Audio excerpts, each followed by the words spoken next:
नमस्ते मेरे प्यारे छात्रों। आज हम 12वीं कक्षा की अनुक्रमानिका क्रमांक 5 की अ गुरुबाणी नामक कविता का आज अध्ययन करने वाले हैं। इस 5 नंबर क्रम के अंदर 2 कविताएं दी गई है। पहली अ में गुरुबाणी है। इस गुरुबाणी कविता के कवि का नाम गुरु नानक जी है। गुरु नानक जी का जन्म 15 अप्रैल 1469 को रावी नदी के किनारे तलवंडी नामक गांव में हुआ। बचपन से ही उनका झुकाव आध्यात्मिक चिंतन और सत्संग की ओर रहा है। उनका व्यक्तित्व दार्शनिक, योगी, गृहस्थ, धर्म सुधारक, समाज सुधारक, कवि के गुण उनके अंदर थे। वे सर्वेश्वरवादी कवि हैं और सभी धर्मों को समान वर्गों से देखने की दृष्टि उनके काव्य में मिलती है। उन्होंने विश्व बंधुत्व की भावना का विचार अपने काव्य में रखा है। वे भावुक और कोमल हृदय के कवि हैं। उनकी रचना इसी कारण से प्रसिद्ध है। उनकी काव्य भाषा के अंदर फारसी, मुल्तानी, पंजाबी, सिंधी, खड़ी बोली और अरबी भाषा के शब्द समाये हुए हैं। इसलिए उनका काव्य सरल सहज भाषा द्वारा अपनी बात कहने में सिद्धहस्त होता है। उनका निधन 1539 में हुआ।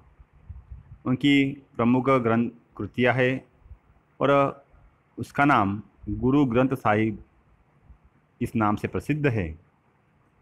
आज हम जो कविता पढ़ने जा रहे हैं वह पद नामक विधा के अंदर उसका हिस्सा आता है। पद का अर्थ होता है पंक्तियाँ। तो इसी विधा के बारे में जानना आवश्यक है। पद विधा देखिए। पद या विधा परिचय। पद काव्य रचना की एक गेय शैली है। गेय का अर्थ होता है जिसे हम गा सकते हैं, गा के सुना सकते हैं, ऐसी गेय रचना है। इसके विकास का मूल स्रोत लोकगीतों की परंपरा ही माना जा सकता है। लोकगीत जो होते हैं वो लिखे हुए नहीं होते, वो मौखिक होते। किसी की माँ ने अपनी लड़की को कोई गीत सुनाया, उस लड़की ने अपनी बेटी को सुनाया। इस प्रकार से परंपराएं चलती रहती है। तो उसका स्रोत लोकगीतों से उनके काव्य का निर्माण हुआ है। हिंदी पद शैली में विभिन्न छंदों का प्रयोग उनके निश्चित रूपों में हुआ है। हिंदी साहित्य में पद शैली की 2 निश्चित परंपराएं मिलती है। एक संतों की सबद और दूसरे कृष्ण भक्तों की परंपरा। इस शैली का प्रयोग संतों ने किया हुआ है और कृष्ण भक्तों ने किया हुआ है। ठीक है, आगे देखिए। इस जो हम आज कविता पढ़ने वाले हैं उसका सारांश क्या है, उस कविता के अंदर कौन कौन सी बातें कही गई है। पाठ परिचय, कविता परिचय प्रस्तुत हो तथा पदों में गुरु नानक ने गुरु की महिमा, कर्म की महिमा, सच्ची शिक्षा आदि विषयों पर अपने विचार व्यक्त किए हैं। मनुष्य के जीवन को उदात्त और चरित्रवान बनाने में गुरु का मार्गदर्शन, मनुष्य के उत्तम कार्य और सच्ची शिक्षा का बहुत बड़ा योगदान रहता है। दुनिया में कोई भी व्यक्ति होगा वो गुरु के बगैर महान नहीं बन सकता। इसलिए उसको हर समस्या के अंदर, हर मार्ग के ऊपर चलने से पहले गुरु का मार्गदर्शन आवश्यक होता है। जिसके पास गुरु नहीं है उसे वह शिक्षा अवगत करने में 1 साल लगता है, और जिसके पास गुरु है उसे वही शिक्षा अवगत कराने के लिए उससे बहुत कम समय या थोड़ा सा समय लग सकता है। इसलिए गुरु का महत्व बहुत बड़ा है। हम जिसे भगवान मानते हैं, कृष्ण होंगे, राम होंगे, उन्होंने भी गुरु के सानिध्य में ही अपनी शिक्षा पूरी की है। अगर भगवान गुरु बना सकते हैं तो हम तो इंसान हैं। इसलिए गुरु का महत्व सबसे ज़्यादा होता है, और यही बात उन्होंने अपने दोहे में कही है। गुरु द्वारा दिया जाने वाला ज्ञान ही शिष्य की सबसे बड़ी पूंजी है। पूंजी का अर्थ अगर आप संपत्ति से ले रहे होंगे, पैसों से ले रहे होंगे, गाड़ी बंगले से ले रहे होंगे, ये तो नश्वर है। ये कभी ना कभी ये ख़त्म हो जाएगा या कुछ समस्याओं के कारण नष्ट हो सकता है। लेकिन ज्ञान ये आपकी बड़ी पूंजी है। ज्ञान से आप सब कुछ निर्माण कर सकते हो, इसलिए ज्ञान पाने के ऊपर आपको ज़्यादा जोर देना होगा, और वह जोर गुरु के मार्गदर्शन से ही प्राप्त होता है। संसार मनुष्य की जाति का नहीं, अपितु उसके उत्तम कार्यों का सम्मान करता है। एक आध इंसान जाति का बड़ा होगा, लेकिन उसके अगर कार्य बुरे होंगे, कर्म बुरे होंगे, तो उसे समाज में मान सम्मान नहीं मिलता है। लेकिन हम जिसे नीचे जाति का मानते, अगर वह व्यक्ति चरित्रवान है तो वह सम्मान के पात्र है। इसलिए आपके गुण महत्वपूर्ण है। आप जाति के कौन से, धर्म के कौन से, काले है, गोरे, अपाहिज, छोटे है, बड़े है, इसका कोई मायने रखता नहीं है। मनुष्य का श्रेष्ठत्व उसके अच्छे कर्मों से सिद्ध होता है, न कि उसकी जाति अथवा वर्ग से। गुरु नानक ने कर्मकांड और बायाडंबरन का घोर विरोध किया है। जो इंसान कर्मकांड करते, जो इंसान बाहरी ढोंग करते, वह समाज के लिए घातक है, तो इसका विरोध नानक जी ने किया हुआ है। ठीक है, हम देखते कविता पढ़ते, कविता के बारे में उसमें कौन कौन से पद दिए गए। देखिए, पहला पद है, पहले मैं पूरी कविता पढ़ता हूँ। गुरु नानक न चेतनी मनि अपने सुचेत, छूते तिल द्वार जीव सोए अंदर खेत, खेते अंदर छुटिया कहू नानक सहु सा नाह, फली अही फूली अही बपुरे भी तन विच स्वाहा। जली मुँह घसी मसी करी, मती कागज करी सारू, भाई कलम करी चितू लेखारी। गुरु पूछी लिखू बिचारी, लिखू नाम सलाह लिखू, लिखू अंत न पारावार। मन रे अहिनिसी हरिगुण सारी, जिन खीनु पलू नामु न बिसरे, ते जन बिरले संसारी। ज्योति ज्योति मिलाइए सुरति सुरति संजोगु, हिंसा औमे गतु गए नाही सहमा सोगु। गुरु मुख जिसु हार मनि बसे, तिसु मेले गुरु संजोग। तेरी गति मिति तू ही जाने, क्या को आखी वखाने। तू आपे गुप्ता आपे प्रकटु, आपे सब रंग भाने। साधक सिद्ध गुरु वहु चेले, खोजत फिरही फरमाने। समही बंधु पाई इह, भिक्षा तेरे दर्शन कऊ कुर्बाने। उसी की प्रभु खेल रचाया, गुर मुख सोबी होई। नानक सब जुग आपे वर्ते, दूजा न कोई। गगन में काल रविचंद्र दीपक बने, तारका मंडल जनक मोती। धूप मलयानील पवनु चौरो करे, सकल वंडाई कुलंत ज्योति। कैसी आरती होई भव खंडना, तोरी आरती अनाहत शब्द बाजत तेरी। यह जो काव्य पंक्तियाँ है, उनकी गुरु ग्रंथ साहिब नामक जो ग्रंथ है उसमें से ली गई हैं। तो देखिए, विस्तार से इस कविता का भावार्थ हम समझते हैं। पहली ही पंक्ति में देखिए, गुरु न चेतनी मन आपने। कवि कहते हैं कि जो लोग गुरु से लापरवाही बरतते हैं, या गुरु की बात कहना नहीं मानते और अपने आप को ही बहुत ज्ञानी समझते हैं, तो वे व्यर्थ ही उगने वाले तिल की झाड़ियों के समान हैं। देखिए, खेत में क्या होता है कि आप अगर कोई चीज़ बोते हो, लगाते हो, तो जो चीज़ आपने बोई है तो आप उसे उखाड़ के फेंकते नहीं हो जब तक उसका पूरा उपयोग ना हो जाए। लेकिन आपने जो चीज़ बोई है, कपास का बीज बोया है, अगर उसके आसपास कोई झाड़ियाँ उग गई तो क्या करते हैं, आप उसको उखाड़ के फेंकते। उसी प्रकार से अगर समाज में कोई चेला शिष्य अगर गुरु से लापरवाही करता है, गुरु की बात नहीं मानता है, या खुद को बहुत शाना समझता है, गुरु से मैं बहुत होशियार हूँ ऐसा मानता है, तो उसको भी लोग ऐसे ही उखाड़ के फेंक देते हैं। मतलब उसका सम्मान कहीं नहीं होता। दुनिया के लोग उनसे किनारा कर लेते हैं। इधर से वे फूल या फलते फूलते दिखाई देते हैं, पर उनके भीतर झांक कर देखो तो गंदगी और मैल के सिवा कुछ दिखाई नहीं देता। ऊपर से तो बहुत आपको दिखेंगे भाई अच्छे, ये है वैसा है, लेकिन क्या है उनके अंदर कैसा है, एक मैल भरा होता है, अहम होता है, अहंकार होता है कि मैं ही बहुत अच्छा हूँ, मैं ही बहुत ये हूँ। लेकिन गुरु के बगैर उनको कोई सम्मान दे सकता नहीं। इसलिए गुरु की जो बात है आपको उसको ध्यान में रखना है, और गुरु के आगे आपका ज्ञान कितना है उसे दिखाने का प्रयास क्या आपको नहीं करना है। दिखाना मतलब बहुत होशियार हो और गुरु मूर्ख है, ऐसी गलती नहीं करनी है, ऐसा इस दोहे में वो कहते हैं। दूसरे दोहे के अंदर देखिए, जली मुँह मसी करी। जली का अर्थ होता है जलाना, मुँह मतलब माया, घसी मतलब घिसना, मसी मतलब शाही। कवि कहते कि मुँह को जलाकर उसे घिस कर शाही बनाओ। दूसरी पंक्ति है, मती कागज की करी सारू। मती मतलब बुद्धि, कागज है तो कहते कि बुद्धि को श्रेष्ठ कागज समझो। भाई कलम करी चितू लिखारी। भाई का अर्थ होता है यहाँ पे प्रेम भाव, मतलब कलम मतलब पेन, तो भाई मतलब प्रेम भाव की कलम बनाओ।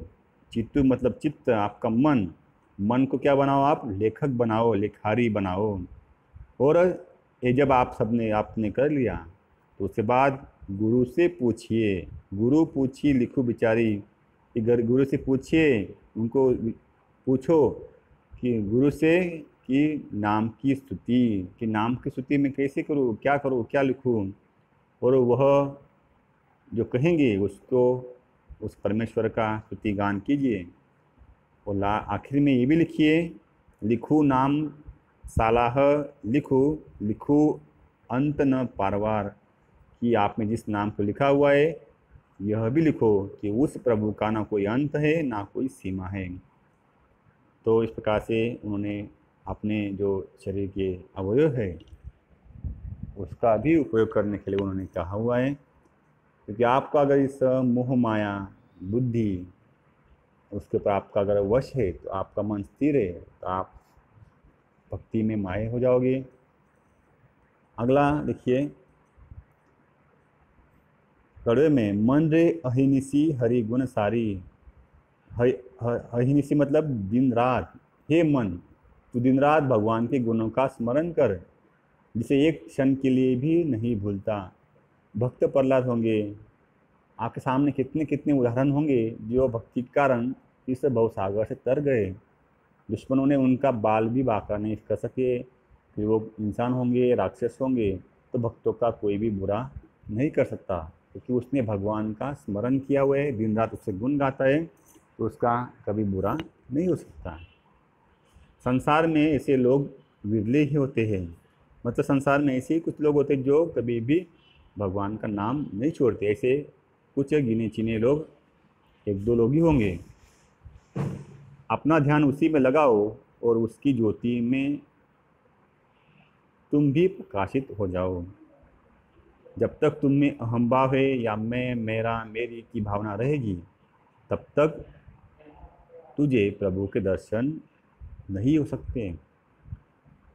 तो भगवान को पाने के लिए आपको आपका अहंभाव छोड़ना होगा कि मैं पैसे वाला हूँ, मैं गरीब हूँ, या मैं कौन सी भी बातें होंगी तो आपको वो छोड़नी होंगी। आपको भगवान के सामने, गुरु के सामने नम्रता लेकर ही जाना होगा, नम्रता होकर ही जाना होगा, तभी आप भगवान के गुरु को प्रसन्न कर सकते हो। जिसने हृदय में भगवान के नाम की माला पहन ली है उसे ही प्रभु के दर्शन होते। गुरु मुख जिसु हार मणि, बसे तिसु मेले गुरु संजोग। जिसने गुरु की माला पहन ली है, जिसने भगवान के नाम की माला पहन ली है, तो उसे प्रभु के दर्शन क्या है, हो सकते। अगला कड़ाव देखिए, तेरी गति में तू ही जाने, क्यों को आँखी वखाने। इस पूरे कड़वे का अर्थ ऐसा है, हे प्रभु, अपनी शक्ति से सब रहस्यों को केवल तुम ही जानते हो। दुनिया में, संसार में कितने रहस्य हैं, जमीन के गर्भ में लाहौरस है या बहुत सारे जो भी होंगे, जीव जंतु होंगे, रहस्य छुपे होंगे। हम कहते कि हमने इतने शोध कर लिए, इतने शोध कर, लेकिन क्या है, आपको नए नए और भी देखने को मिल रहा है। ये वायरस गैस कहाँ से आ रहे हैं? तो सब रहस्य को जानने वाले परमेश्वर होते, उनकी शक्ति बहुत असीम होती है, वहाँ तक कोई भी नहीं पहुँच सकता। उनकी व्याख्या कोई दूसरा कैसे कर सकता है? तो कवि कहता कि वो भगवान स्वयं प्रकाशित थे। तुम प्रकट रूप हो, तुम अप्रकट रूप हो। भगवान हर चीज़ में है, वो कभी छुपा होता है, कभी दिखता है। वो सब रंग में बना हुआ है, सब रंगों में है। तुम्हारे अनेक रंग है। अनगिनत भक्त, सिद्ध, गुरु और शिष्य तुम्हें ढूंढते फिरते हैं। जो भी बड़े योगी साधक होते हैं वो भगवान को पाने के लिए तपस्या करते हैं, एक पेड़ पे खड़े होते हैं, पानी के अंदर, धूप के अंदर, गर्मी के अंदर, बारिश के अंदर। वो एक पेड़ पे वो खड़े रहकर भगवान की भक्ति करते हैं, क्योंकि उनका विश्वास अटल है, इसलिए वो सब कुछ सहन कर सकते हैं। कोई पानी पे चलता है, कोई आग पे चलता है, क्योंकि उन्होंने उतनी सिद्धि हासिल की है। उन्होंने उतना उस समय क्या है, उस चीज़ को दिया हुआ है। तो भगवान के दर्शन करने के लिए आपको ऐसे ही समस्याओं से पार होना होगा, लेकिन भगवान से आपका विश्वास कभी कम नहीं होना चाहिए। हे प्रभु, जिन्होंने नाम स्मरण किया उनको प्रसाद में भिक्षा भिक्षा के रूप में तुम्हारे दर्शन की प्राप्ति हुई। तुम्हारे इस संसार के खेल को केवल कोई गुरु मुखी समझ सकता है। तुम्हारे संसार में तुम्हें युग युग की प्राप्ति हुई।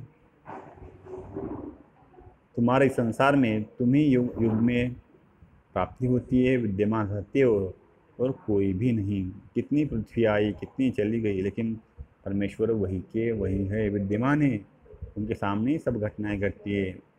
इस प्रकार से वो कहते हैं। आखिर देखिए, आखिरी कड़वा। गगन में काल रविचंद्र दीपक बने। हे पंडित, संसार में दिन रात महान आरती हो रही है। गगन का अर्थ होता है आकाश, काल का अर्थ होता है समय, रवि का अर्थ होता है सूर्य, चंद्र मतलब चंद्रमा। तो तुम जिस प्रकार से सुबह शाम भगवान को आरती करते हो, भगवान उस आरती के भूखे नहीं हैं, क्योंकि उनकी जो आरती है वो दिन रात जलने वाली है। वो कौन है? सूर्य और चंद्र है। इतना बड़ा आकाश नाम की थाली है और उसमें ये दो दिए हमेशा जगमगाते रहते हैं। हजारों तारे सितारे मोती बने हैं। आप भगवान को कितनी चढ़ाते हो मोती, लेकिन भगवान ने अपने लिए खुद ही मोती बना के रखे हुए हैं। तारे सितारे सब मोती हैं। मलय की खुशबूदार हवा का धूप महक रहा है। आप कितनी धूप चढ़ाते हो भगवान को? तो ये धूप क्या है? ख़त्म होने वाली, लेकिन हवा नाम की धूप क्या है? वो दिन रात चलती रहती है। वायु चवर से हवा कर रही है और वायु क्या है? दिन भर बहता रह रहा है। अब भगवान पे कितने फूल चढ़ाते हो? उससे तो दिन भर में कितने फूल पेड़ से गिरकर ज़मीन पे गिरते हैं, वो सब भगवान को ही अर्पण होते हैं। भगवान ने आपके सब जो बाहरी आवरण है, ये पूजा पाठ है, इसका वो भूखा नहीं है, आपके हृदय का भूखा है, आपके भाव का भूखा है। इस प्रकार से जंगल के सभी वृक्ष फूल चढ़ा रहे हैं, हृदय में अनगिनत नाद का ढोल बजा रहे हैं। हे मनुष्य, इस महान आरती के होते हुए तेरी आरती की क्या आवश्यकता है, क्या महत्व है? इसलिए हम भगवान को कहते कि मैंने आरती की, मैंने कैसे आरती की, मैंने वैसे आरती की, मैंने ऐसा किया वैसे किया। इसका भगवान दिखावे का भूखा नहीं, बल्कि क्या है? वह आपके भाव का भूखा होता है। इसलिए कवि कहते हैं कि भगवान की असली आरती तो मन से उतारी जाती है और श्रद्धा ही भक्त की सबसे बड़ी भेंट है। फिर भी आप लोग थालियों में ये थोड़े थोड़े फूल लेकर मूर्ति पर क्यों चढ़ाते हैं? क्या इसके पास थालियों की कमी है? अरे आकाश ही उसका नीलम थाल है, सूर्य और चंद्र ही उसकी ओर देखो। ये भगवान की आरती में रखे हुए दीपक है, ये तारे ही उसके मोती है और हवा उसे दिन रात चवरा रही है। इस प्रकार से ये पूरी कविता का सारांश यहाँ पे दिया हुआ है। इस सारांश को आप स्क्रीनशॉट भी निकाल सकते हो, लेकिन आपको नोट्स में मैंने भेज दिया है। उसमें सब सारांश और प्रत्येक कड़वे का शुरुआत में ही अर्थ बताया गया है। तो आप उसे 1, 2, 3, 4 बार पढ़िए, समझिए, और जो सारांश दिया गया है उसको आपके नोटबुक में लिख के रखिए। मतलब आपको जब भी आप पढ़ोगे तब आपको काम में आएगा। और इस साल बहुत पाठ्यक्रम कम कर दिया गया आपका, तो बहुत ही सभी पाठ आपके लिए महत्वपूर्ण है। तो ठीक से ध्यान देके पढ़िए, इसका अर्थ मर्म समझिए कि कवि क्या कहना चाहते हैं। ठीक है, धन्यवाद।